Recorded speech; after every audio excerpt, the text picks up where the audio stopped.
মানুষ নয়, অস্ত্র পাচার করছে রোবট। শুনতে অবাক লাগলেও যুক্তরাজ্যের হাসপাতালগুলোতে জটিল অস্ত্র পাচারে চিকিৎসকদের সহকারী হিসেবে কাজ করছে এই প্রযুক্তি। এতে যেমন নিখুঁতভাবে অপারেশন করা যাচ্ছে, তেমনি রোগী সুস্থ হতেও লাগছে কম সময়।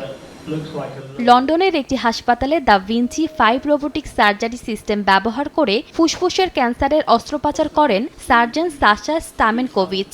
অস্ত্রোপচারের সময় বিশেষ 3D ভিউর মাধ্যমে রোগীর শরীরের ভেতর খুব কাছ থেকে দেখা যায়। চিকিৎসকদের হাতের নির্দেশ অনুযায়ী কাজ করে এই রোবট। আমরা অত্যন্ত জটিল একটি অস্ত্রোপচার করেছি। খুব ছোট রক্তনালী ও শ্বাসনালীর পাশ দিয়ে সফলভাবে টিউমার অপসারণ করেছি। এতে ফুসফুসের অনেকটা সুস্থ অংশও সংরক্ষণ করা সম্ভব হয়েছে। রোবোটিক প্রযুক্তির কারণে অস্ত্রোপচারের ক্ষত ছোট হয়, ব্যথা কম হয় এবং জটিলতা তৈরির ঝুঁকিও কমে। তাই রোগীরা তুলনামূলক কম সময় হাসপাতালে থাকতে পারেন এবং দ্রুত স্বাভাবিক জীবনে ফিরতে পারবেন বলে মনে করছেন চিকিৎসকরা।